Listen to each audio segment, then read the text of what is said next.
What's up, everybody? My name is CoalFire, and welcome back to Rainswept.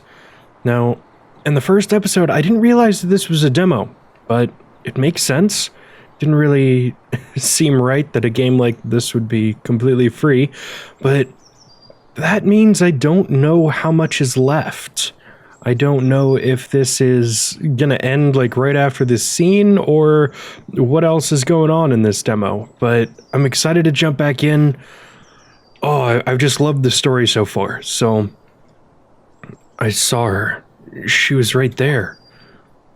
Why am I seeing her? Why am I thinking of her? Was it a memory? Yeah, let's look at the car. My poor car. Did something happen to it? That would be dangerous. Sure would. Can I talk to you, sir?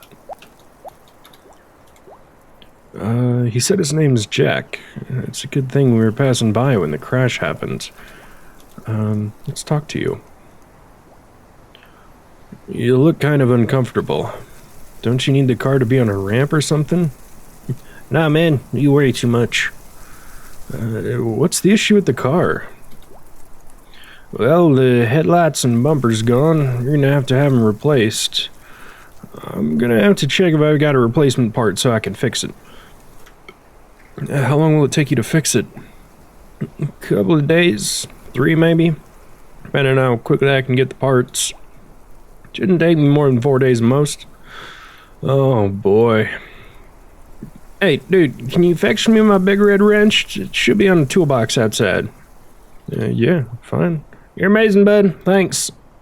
I don't know why I gave you a voice like Mater. It seemed like it would fit. Yeah, let's see what's in here.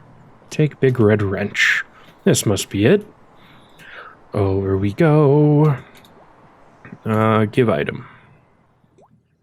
Yeah, that's it. I love this wrench. Thanks, bud. Ask about construction stuff. What do you use that tar and shovel for? That, dude. I do a bit of construction work on the side sometimes, you know, fixing up driveways and stuff for the extra cash. What about that red convertible there? Is that yours?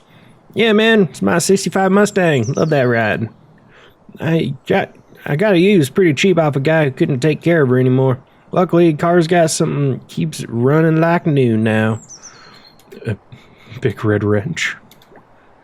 You know, the big red wrench is pretty awesome. But it's nothing if it's not got somebody who can make it work. Me! I spend all my free time on her, fixing her up and making sure she runs better than new. And I keep her happy by taking her on long, beautiful drives on the road outside town. Okay, bye. Detective, you're here investigating Diane's murder, right? And Chris, yes. Do you have any information that could help us? I don't know about information, man. I just know he did it. What do you mean? Chris, he killed her. Why do you say this? Everyone could see it coming. Diane, they say she was troubled. Scared of him, even. Someone in this town should have done something. We all knew this could happen. But no one cared enough about him to bother interfering. How do you know all this? I don't know. Rumors around town, mostly. Did you know them? Did you know Chris and Diane well? Not really. Anyone here barely know them. They weren't the kind to come out and make friends with their new neighbors. Looks like. They still felt like outsiders to the rest of us. What were you doing last night? What was I doing last night? Yes, that's what I asked. Oh, right. I drove a couple miles from here and drank a few beers while I enjoyed the view. At night? Yeah, stars, man, you see? Was there anyone with you, or did you meet anyone? Nah, man, nothing like the pleasure of your own company sometimes. Alright. Thanks for your help, Jack. We shall be back if we have any more questions. Of course you will. What do you mean, Jack? Or your car, man. Come back when it's fixed. You get way too serious way too fast, man. Chill out. I guess you're right, Jack. Oh, okay. Is this the car?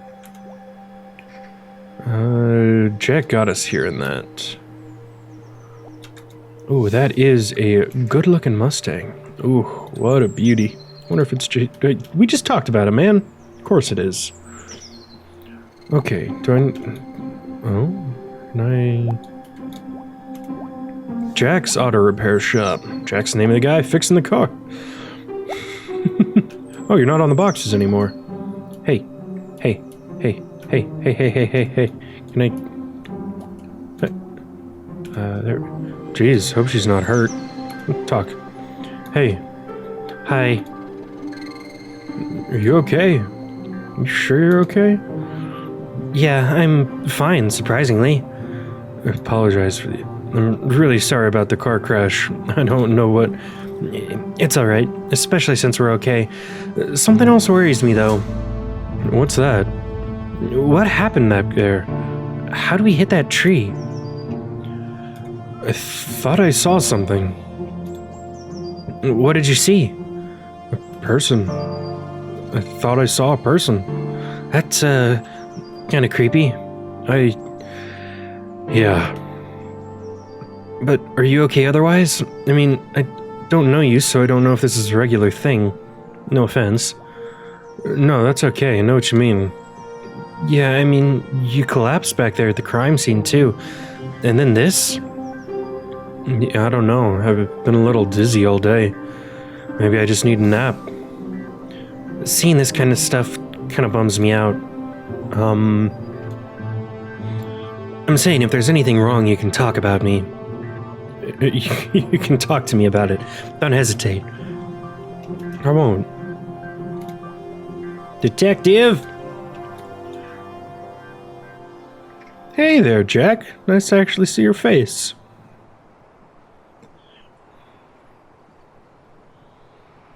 Yes? I'm gonna drive to the town and... I'm gonna drive down to the next town for some spare parts. You want me to drop you off at the hotel or something? I'd like to take a walk around town first, actually. I called up the station from Jack's phone. The car is on the way.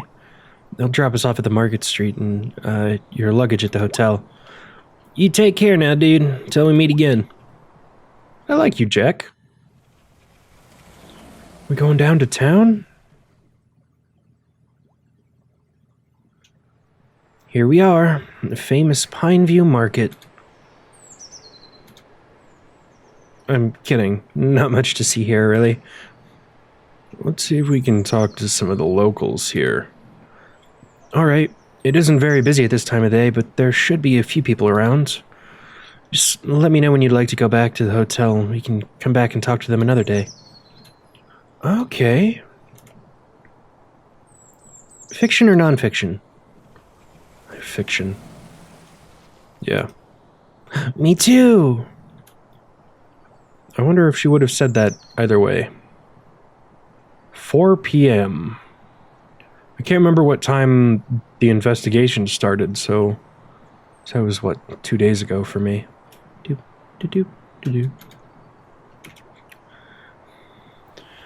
Hey, detective. Have a seat. You want some tea, coffee? My cafe is extremely cozy and warm. No, that's alright. Come over here if you want a pint. Keep your unhealthy habits to yourself, Alan. Too much coffee's unhealthy, too. Yeah, he's right. Also, if you haven't noticed, he's already smoking a cigarette. Ignore him. He just likes to annoy me. And yet, I let it get to me. Who is that? That's Alan, owner of the bar next door, and my brother. Twin brother. Not that you know by the way we lead our lives. I don't know how we ended up as polar opposites. I know, I got all the good stuff. Shoo, go away. Oh, how long have you lived in Pinewood? I was born here. My family lived here for many years before that. We left for the city when I was about 10. My dad was looking for better work. I returned as soon as I graduated, about 9 years back. I prefer the life here. Big cities just aren't for me. Now it's just me, my books, and my coffee shop. Life is simple, and I love it. Did Alan come with you? Did Alan also come with you at the time? No, he joined me here 5 years back. He had a bit of trouble with his old life and wanted a fresh start. Maybe he can tell you more about that. More questions. Yeah, about Chris and Diane. What can you tell me about them? Is there anything else you can tell me about them? Anything that stands out? Well, I kind of identified with Chris in a way. It sounded like he moved here for peace of mind this place provides and start a small business for himself. What business? He'd been trying to get a hotel project off the ground here, from what I hear. He had trouble getting the project approved. Maybe Father Smith could tell us more about it.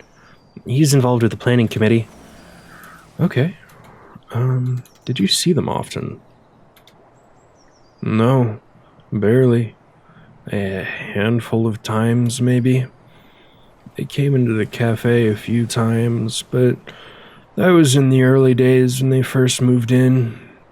They wouldn't say much to me or anyone around here and mostly kept to themselves. Or I could say they didn't have eyes for anyone else. To put it bluntly, they looked very much in love. Talk later. Alright, Mark, we'll talk later. See you around, detective. Let's go, talk to Father Smith? You old fart. No, we saw you at the crime scene. Hello, ma'am. Who is it?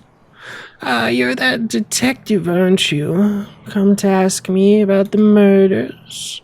Something troubles you, boy. What is it? What do you mean? I know a troubled soul when I see one, detective. But I understand you don't have time for such questions. That is good. Neither do I. Now, what is it? What can you tell me about Chris and Diane, Mrs. Brown? Those two. Doomed from the start. Why do you say that? I told you, I know a troubled soul when I see one. And those two, I've seen it so many times over the years. One can always tell.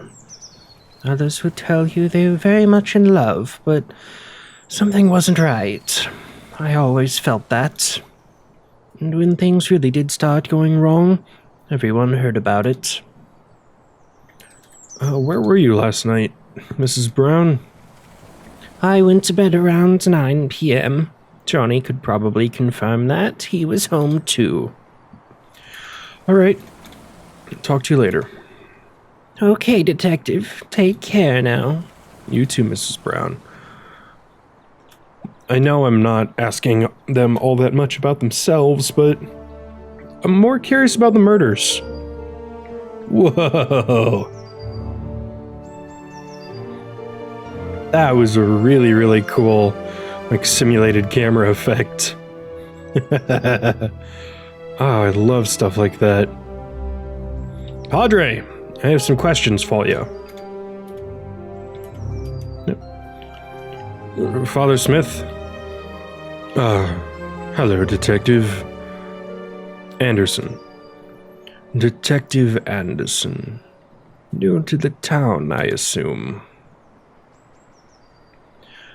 Yes, I only just arrived. I wanted... That is good. That is good. And what do you think of Pineview? Do you like it here? It's peaceful. I'll admit that. It is, isn't it? You must enjoy your time here. The change of pace must feel good, coming from the city. But then, you must want to preserve this peace too, yes? Leave here without taking anything away from us. There's a way of life here, and I do my best to maintain that, for the good of my people.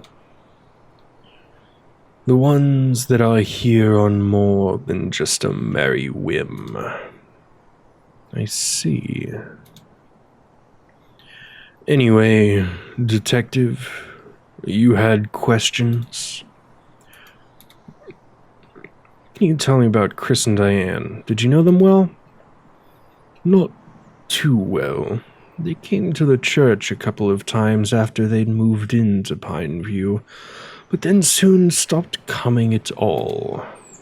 They withdrew themselves from the west of the community, and I can't say that helped them. Friends can help in difficult times, and it's obvious they were beginning to have very difficult times by the end. If they had continued to come to church, I could have offered some guidance. Sometimes relationships can entangle you. But, unfortunately, it had to come to this. Whatever their troubles, it looks like they made each other suffer for it. I'm sure you'll learn what most of us here already know. In any case, I wish you luck with your investigation. Where were you last night? Can you tell me where you were last night, Father Smith? I was here all night. I finished up some work and went to bed by 10 p.m., I'd say. Everybody knows exactly when they go to bed. I heard Chris was trying to start a hotel project here. You part of Pineview's planning committee? Committee. Can you tell me what that was about exactly? Sure. Chris wanted to open a hotel here with about 20 rooms or so. He said he wanted to keep it small in accordance with our bylaws, but even 20 was almost pushing it. These things always grow out of hands. Once the tourists started coming in, they'd see how untouched a place Pineview really is. Demand would increase, and of course, Chris wouldn't want to pass up on an opportunity to cash in on that. Regardless, we never got to that point. Chris always kept messing up his papers whenever he came in for approval. He'd either misplace them or mess up some of the details. I guess the delays cost him money, too. It was all going downhill fast, and, well, then this happened. I'll talk to you later, Father Smith. We sure will.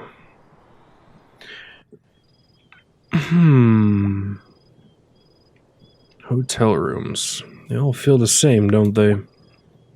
Reminds me of better times. Oh, creepy. Power? That should turn the lights off. Chair. That's the way to the bathroom. Moon. Pineview's a beautiful place. Painfully beautiful. Really is. Looks comfy. Should I go to sleep now? Yeah, why not? Can't sleep with the lights. You should probably get changed and stop smoking, too, before you go to bed, you know. Can I go into the bathroom? No? I guess not. That's better. I kind of hope this isn't the end. Go to sleep. I really need to get some sleep today. What the hell happened back there today? After all these days. God damn. No, Mark. There's no peace of mind here. The silence. It only lets your thoughts get louder.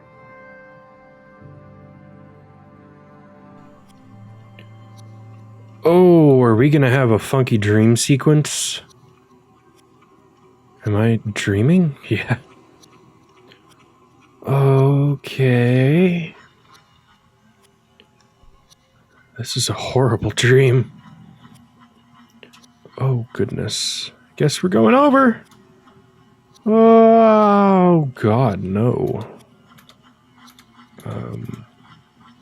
No. I don't want to see this. I don't want to remember. I need to get out. Why am I here? I need to wake up. I need to wake up. Wake up! Okay, that was a little weird. Not much time has passed. Maybe like an hour and a half. If the moon's only set that much. Am I awake? I can't move. Oh, sleep paralysis. This is horrifying. What's going on? Try to move ahead.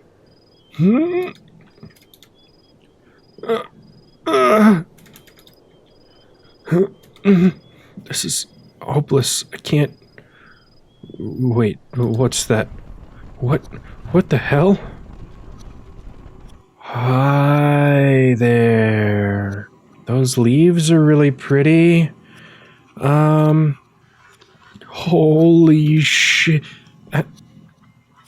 Abigail? Is that you? Michael, you did this. Why? How could you? Don't know. How can you live after doing something like that? You have no idea how hard it is to go on without you. Then why go on? What's the point? What the hell? What's the point? I don't know. I have to. For your happiness. Do you feel you deserve that anymore? Or for this case? Do you think anyone even cares about it? For whom, Michael? To protect yourself from thoughts about me? You need to hide from yourself so that you can live. Is it worth it? No. I'm not sure. I miss you, Michael. Oh, sleep paralysis.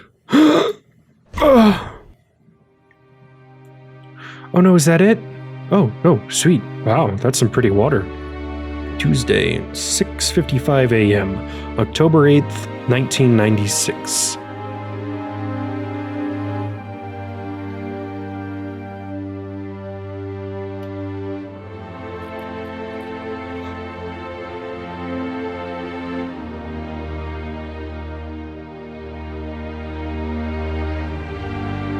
Okay, this just keeps going. I like this. I don't know how much more there is left, but I'm going to leave this episode here. I mean, this is a long-ass demo, and I have a feeling that the full game is going to be even longer, which, you know, that's usually how those things work. But this has taken some interesting twists so far, and I've got to say, I'm really curious as to what the hell is going on here. I had suspected there might be some supernatural elements, but I can't say that that's been confirmed. Because sleep paralysis is a very, very real thing. for those of you that don't know, it's when you regain consciousness while your body is still under the influences of the chemicals that your brain releases in order to inhibit body movement while you're asleep, and you can dream while you're conscious or while you're aware of what's going on. And a lot of people describe it as like not being able to breathe, like a demon sitting on your chest, and it's super fucking terrifying stuff. Like I have nightmares occasionally, and I can't imagine what the hell they'd be like if I actually thought that I was conscious when they were happening. But I don't know. Just because the father was so directly pointed towards, it makes me think that he might be involved with this. And I know I gave him kind of a creepy voice, but I think a lot of that had to do with the cadence of his writing. It sounded like he was either hiding something or not telling me the full truth, and maybe that's just me putting my own distrust on him, but I don't know. I'm curious. This is really interesting. It feels like it may have drawn a little bit of inspiration from Night in the Woods with a lot of the stuff that's going on. I get that this is likely a little bit more mature themes and characters and whatnot, but the fact that we went into a dream sequence right away when we woke up, or when we went to bed, made me immediately draw parallels to that. And I might be completely wrong about that. It's just kind of what I saw right away.